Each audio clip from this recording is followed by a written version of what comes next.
या दोघींचा जीव वाचला। आत्महत्येचं कारण काय बाई सांग तुझं नाव? ज्या मुलीने आत्महत्येचा प्रयत्न केला ती मुलगी पुढे आहे। रणजितसिंह नाईक निंबाळकर यांनी किती लोकांचे बळी घेतलेत ऐका। नमस्कार, मी वर्षा दिगंबर आगवणे यांची मुख्य कन्या। 9 ऑगस्ट 2022ला वडिलांना अटक झाली। त्यानंतर 9 नोव्हेंबरला घराची जप्ती झाली होती आणि 8 नोव्हेंबरला औषध पिले। त्रास असा झाला की जगदीश कदम हे गावातले म्हणजे रणजितसिंह नाईक निंबाळकर साहेब यांचे कार्यकर्ते आहेत, ते गावातच राहतात आणि त्यांनी आम्हाला घरी येऊन धमकी दिली की आम्ही तुमच्या वडिलांचा कार्यक्रम लावलेलाच आहे, आता तुमचाही कार्यक्रम लावतो। कारण घरी कधी उंबऱ्याच्या आत किंवा गेटच्या आतमध्ये जी लोक वावरत नव्हती, ती लोक घरापर्यंत म्हणजे अक्षरशः किचनपर्यंत ती लोक वावरत होती आणि आम्हाला खूप भीती वाटत होती। आणि त्या भीतीच्या ह्याच्यामध्ये आम्ही रणजितसिंह नाईक निंबाळकर साहेब यांच्या पत्नी जिजामाता साहेब नाईक निंबाळकर यांना फोनही केला होता आणि त्यांना आम्ही सांगितलं की वहिनी साहेब आम्हाला खूप भीती वाटते आहे आणि आम्ही सेफ फील करतोय, तुम्ही प्लीज याच्यात दखल घ्या, तुम्ही साहेबांना सांगा की हे सगळं कुठेतरी थांबवा। तर त्यांनी मला हे उत्तर दिलं की मला यातलं काहीच माहिती नाही, मी काहीच करू शकत आणि त्यांनी फोन ठेवून दिला। मग आम्ही खूप घाबरलो कारण जी मनस्थिती आता संपदा मुंडेताईची झाली त्यांना खूप हॅरेस केलं, त्या खूप घाबरल्या होत्या, तशीच मनस्थिती आमची झाली होती। आम्हाला सपोर्टिव्हला कोण नव्हतं कारण 9 ऑगस्ट 2022ला वडिलांना अटक झाल्यानंतर अवघ्या 2 दिवसात आमच्या मम्मीवर झाली होती, केस झाली, त्यामुळे तीही फरार होती। आम्हाला सपोर्टिव्ह असं कोणीच नव्हतं आणि आम्ही घरी दोघीच बहिणी, त्यामुळे आम्हाला अशी भीती वाटायला लागली की आता आमच्यावरही सगळ्या गेंगली होऊ शकतो, म्हणजे आमच्यावरही कोणीतरी हात टाकेल अशी आम्हाला भीती वाटत होती। म्हणून काहीतरी वाईट होण्यापेक्षा स्वतःचा जीव संपवलेला बरा असं आम्ही असा विचार करून आम्ही दोघींनी औषध केलं आणि जप्ती ही माझ्याकडे पुरावे आहे।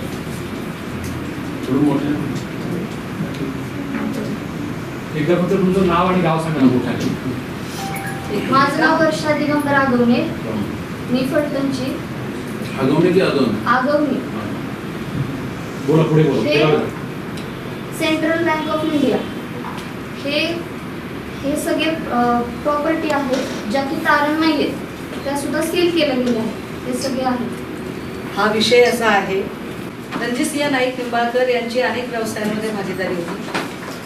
दिगंबर आगवणेला न सांगता रणजितसिंह नाईक निंबाळकर यांनी त्यांच्या अनेक प्रॉपर्टी बँकेला तारण ठेवल्या आणि या सगळ्यांच्या संबंधाने ज्या माणसाला माहीत नाहीये त्या माणसावरती केसेस दाखल झाल्या। किती केसेस दाखल झाल्या, एका माणसावर किती केस दाखल व्हाव्या, पोलीस स्टेशनचा गैरवापर काय असतो? रणजितसिंह नाईक निंबाळकर यांना कोण खाणार आहे, मला प्रश्न हा पडलाय। रणजितसिंह नाईक निंबाळकरांना सिक्युरिटी कशासाठी दिली?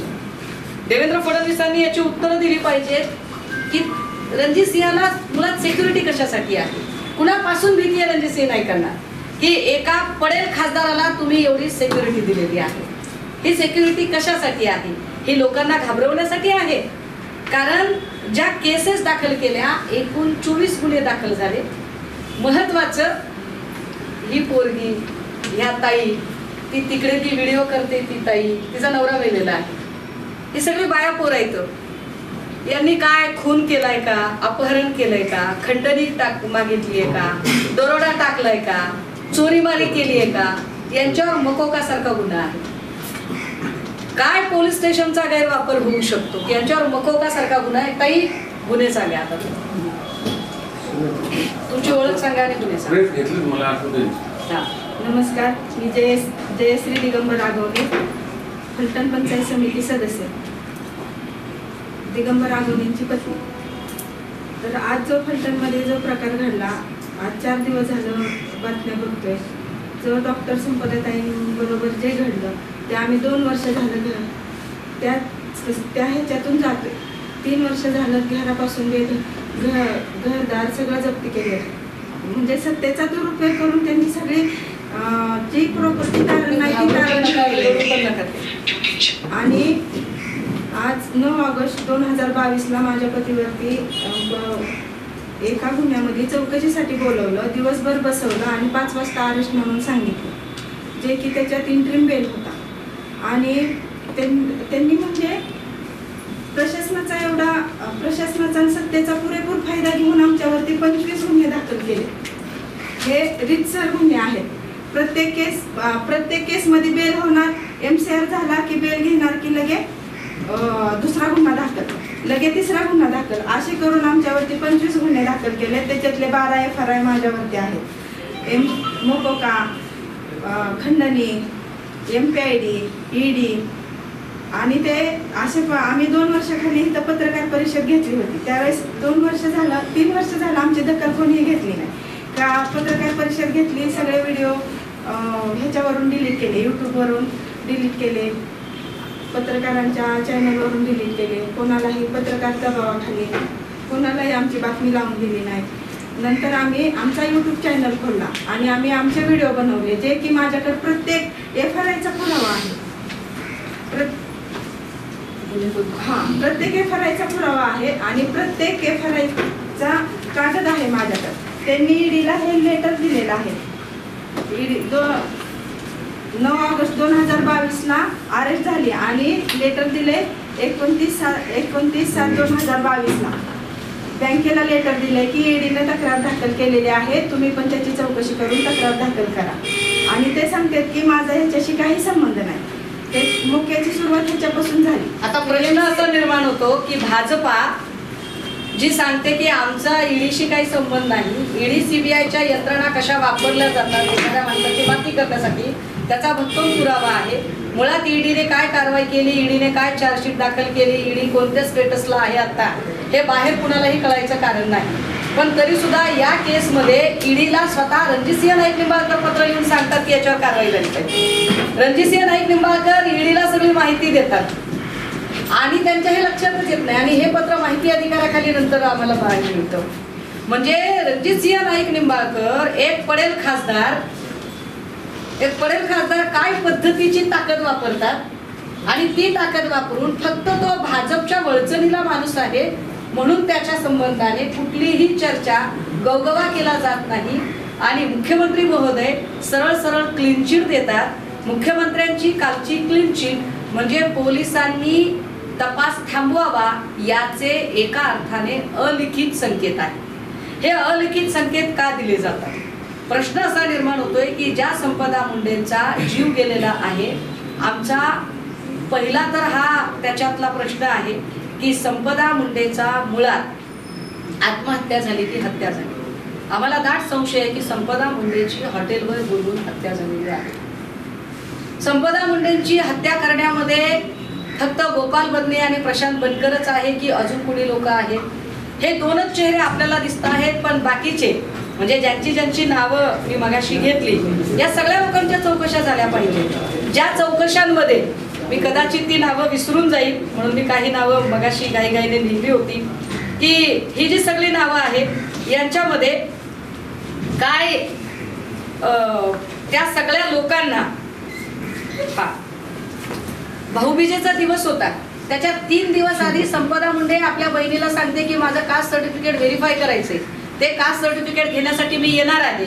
म्हणजे जी पोरगी पुढच्या 8 दिवसाच्या तिच्या कामांचं प्लॅनिंग करते ती पोरगी जीव कसा काय देऊ शकते? मुद्दा क्रमांक 1. दुसरं असं की ती आत्महत्या नसून हत्या आहे असं आम्हाला का वाटतं, तर तिची बहीण सांगते की ते हस्ताक्षर जुळत नाही. तिसरं असं की हॉटेलमधून हॉस्पिटलमध्ये तिला नेण्याची एवढी, एक तर ती हॉटेलमध्ये कशी सापडली, चौथं तिचे नातेवाईक आलेले नव्हते तोपर्यंत तिची डेड बॉडी उचलण्याची घाई का केली?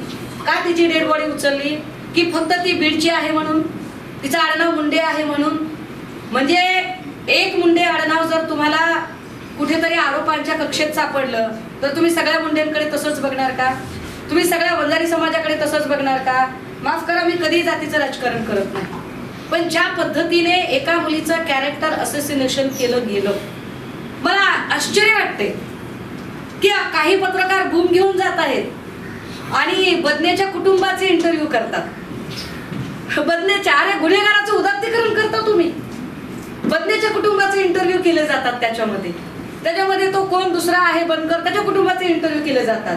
आणि इंटरव्ह्यू करणाऱ्यांचं म्हणणं दाखवताना सारासार विवेक वापरला जात नाही की जर त्या बाईचं खरं असेल तर ती तोंड बांधून का बोलतेय? तिला तोंड बांधायचं काय अधिकार आहे? म्हणजे जिच्याबद्दल इतकं वाईट झालं तिचं नाव अक्षरशः तुम्ही मात्र उधळावं तसं उधळून टाकलं.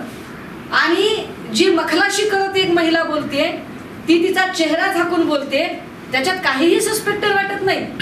किती लोक आहेत, माझा कुणाकुणावर संशय आहे, मला काही नावं सांगायची आहेत. याच्यात फक्त बदने आणि बनकर हे स्वतःहून आले. कदाचित त्यांना सांगून ठेवलंय का की तुला थोडा दिवस त्रास होईल पण नंतर आम्ही बाहेर काढू. याच्यामध्ये सुसाईड नोट गायब झाली आहे का? कारण जी पोरगी 4 पानाचं पत्र लिहू शकते तेही स्वतःच्या हस्ताक्षरामध्ये की तिला काय त्रास होतो हे तिच्या वरिष्ठांना लिहू शकते, काय ती पोरगी कागदावर सविस्तर सुसाईड नोट लिहिणार नाही? जी पोरगी एवढं मोठं पत्र 4 पानाचं पत्र लिहू शकते ती पोरगी हातावर 4च ओळी कसं काय लिहिली? आणि तेही तिच्या हस्ताक्षरात नाही असं सांगितलं जाते. हँडरायटिंग वेगळे सांगितलं जाते. बनकर आणि बदने दोन्ही प्रकरण पूर्णतः वेगळे आहेत का? यांची नावं टाकून दिशाभूल करण्यात आली आहे का? खरा तपास त्या 4 पानी खुलासा पत्रावरून व्हावा. रणजितसिंह नाईक निंबाळकर चौकशीच्या कक्षेत आलेच पाहिजे. कारण रणजितसिंह नाईक निंबाळकरांच्या संबंधाने मी एक नाही अनेक प्रकरणं सांगितली. एवढ्या सगळ्या FIR ज्या दाखल झाल्या, ज्या बीडच्या ऊसतोड कामगारांवर दाखल झाल्या, हे सगळ्या त्या आहेत. या सगळ्यांच्या सॉफ्ट कॉपी मी द्यायला तुम्हाला तयार आहे. मी नंदकुमार मनोहरेचं प्रकरण सांगितलं, ज्याच्यात आत्महत्या करण्याच्या आधी त्याने रणजितसिंह नाईक निंबाळकरांचं नाव घेतलं, पण रणजितसिंह वाचले त्याही वेळेला. मी आत्महत्येचा प्रयत्न केलेल्या दोन्ही पोरी आगवणेंच्या त्या पोरी इथे हजर केल्या आहेत. ज्या पोरींच्यावर अक्षरशः त्यांच्या अंगावर हात टाकला जाईल इथपर्यंत त्यांच्या मनामध्ये दहशत निर्माण केली. आपल्या घरात आपली आई नाही, बाप नाही, आपल्या आई बापांनाही देशोधडीला लावले. आता आपण जर आपल्या आबरूवर जर हात टाकला तर काय करावं, त्यापेक्षा आपण मेलेलं बरं असं म्हणून 2 पोरी आत्महत्येचा प्रयत्न करतात. याबद्दल काय?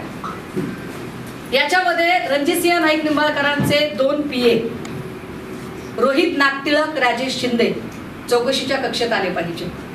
डॉक्टर अंशुमन धुमाळ, जो अंशुमन धुमाळ हा तिथला हेड आहे, ज्या डॉक्टर अंशुमन धुमाळकडे तक्रार केलेली होती, ज्याला माहित होतं. तत्कालीन DYSP राहुल धस, हे राहुल धस सुद्धा चौकशीच्या कक्षेत आले पाहिजे. यांच्याकडे 3 वेळा संपदाने तक्रार केलेली आहे. जी पोरगी एक फायटर स्पिरिट घेऊन आहे, जी पोरगी माझ्यावर काय तक्रार झाली याची मला माहिती मिळावी अशी स्वतःच माहिती अधिकाराखाली माहिती मागवते, तिने खरंच आत्महत्या केली असेल. याच्यानंतर PI सुनील महाडे याला चौकशीच्या कक्षेत आणलं पाहिजे. हे सगळे लोक सहकार्य करत नव्हते. फलटण ग्रामीणचे परत API जायपात्रे, PSI पाटील यांना का चौकशीच्या कक्षेत आणायचंय? तर API जायपात्रे आणि PSI पाटील हे दोघेही जर तिला कायम तू बीडची आहेस, तू गुन्हेगारांच्या जिल्ह्यातली आहेस असं म्हणून तिला मेंटली टॉर्चर करत होते. API जायपात्रे आणि PSI पाटील यांच्याबद्दल सदरील महिलेने अनेकांना त्या संबंधाने माहिती दिली होती आणि तिची ती माहिती त्या 4 पानी पत्रामध्येही आहे, ज्यात ती सांगत आहे की मी बीडची आहे म्हणून मला त्रास होत होता. म्हणजे की तू बीडची आहेस, तू गुन्हेगारांच्या जिल्ह्यातली आहेस, तुझा आडनाव मुंडे आहे, त्यामुळे तुझं म्हणणं कुणी खरं धरणार नाही आणि तुझं काही झालं तरी तुझ्याकडे कुणी बघणार नाही, तुला कुठलीही सहानुभूती मिळणार नाही. दादा हो, हे गंभीर आहे. अमुक एका जिल्ह्यातलं कुणीतरी येतं आणि त्याचा जीव चालला तरी तुला सहानुभूती मिळू शकत नाही, कारण तुझा जिल्हा इतका बदनाम झालेला आहे, तुमची माणसं इतकी बदनाम झालेली आहेत, तुमचं आडनाव इतकं बदनाम झालेलं आहे की तुम्हाला कुठलीही सहानुभूती मिळणार नाही. अशा पद्धतीने जर मांडणी केली तर आपल्याला कुठूनही न्याय मिळणार नाही. अगतिक झालेली पोरगी काय करेल? तिने आत्महत्या केली तरी हे सगळे लोक जबाबदार आहेत, पण मला ठाम विश्वास आहे की याच्यात काहीतरी गौडबंगाल आहे, याच्यात काहीतरी वेगळं शिजलेलं आहे. सबब देवेंद्र फडणवीसांनी क्लीन चिट देण्याची घोषणा करू नये, ती घाई करू नये. त्यांनी का घाई करावी? म्हणजे देवेंद्रजींना ज्यांना वाचवायचं असतं त्यांच्याबद्दल आणि ज्यांना बुडवायचं असतं त्यांच्याबद्दलही ते घाई करतात. मी आठवण करून दिली पाहिजे. किरीट सोमय्याबद्दल त्यांनी घाईघाईने येऊन सांगितलं की व्हिडिओ खरे आहेत. पोलिसांनी विचारलं नव्हतं की व्हिडिओ खरे आहेत का खोटे आहेत, पत्रकारांनी विचारलं नव्हतं की किरीटचे व्हिडिओ खरे आहेत का खोटे आहेत, पण किरीट सोमय्याला खड्ड्यातच घालायचा होता म्हटल्यावर घाईघाईने फडणवीस पुढे आले आणि सांगितलं की व्हिडिओ खरे आहेत. आता का घाईघाईने सांगताहेत ते, का घाईघाईने क्लीन चिट देत आहेत? आमची विनंती आहे आपल्या सगळ्यांच्या माध्यमातून, माननीय उच्च न्यायालयाने समिती गठीत करावी. आमचा SIT वर सुद्धा विश्वास नाही.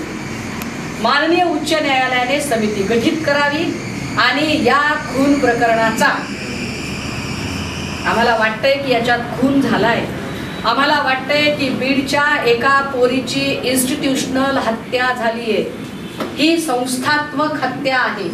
होय, मी फार मोठा शब्द वापरत आहे. हे जर असंच राहिलं तर एका अर्थाने स्टेट स्पॉन्सर्ड टेररिझम सारखी परिस्थिती निर्माण होईल. ज्या पद्धतीने तुम्ही एक बीडचं एक चित्र निर्माण केलंय, त्यामुळे बीडचा कुठलाही माणूस न्याय मागायला पुढे येणारच नाही की अरे बाबा आधीच आपण गुन्हेगार आहोत किंवा आधीच आपल्याला गुन्हेगार म्हणून बदनाम केलं गेलंय तर आपण कशाला न्याय मागायचा. संपदा मुंडे ही त्याच वाटेवरची प्रवासी आहे ज्या वाटेवर नंदकुमार ननावरेचे प्रवासी होते. नंदकुमार ननावरेंची पत्नी गेली, नंदकुमार ननावरेचा भाऊ धनंजय ननावरे ज्याने आपला एक एक अवयव कापून फडणवीसांना भेट दिला, ज्या वाटेवर अगवणेंच्या 2 पोरींनी आत्महत्येचा प्रयत्न केला आणि ज्या वाटेवर मला या सगळ्या गोष्टी चौकशीच्या कक्षेत याव्यात. वाल्मिक कराडच्या वेळेला आल्या ना सगळ्या चौकशीच्या कक्षेत. किती बँका बुडवल्या रणजितसिंह नाईक निंबाळकरांनी आतापर्यंत, किती बँकांकडून कर्ज घेतलं. रणजितसिंह नाईक निंबाळकरांच्या उपलवेच्या कारखान्यामध्ये बॉयलरमध्ये किती लोकांचे घातपात झाले, बॉयलरमध्ये किती लोक पडली का पाडली, या सगळ्याच गोष्टींच्या आता निपटारा झाला पाहिजे. आणि जोपर्यंत निपटारा होत नाही तोपर्यंत हा प्रश्न आम्ही लावून धरू. मोशी न्यूज नेटवर्कसाठी मोहित शिंदे, पुणे.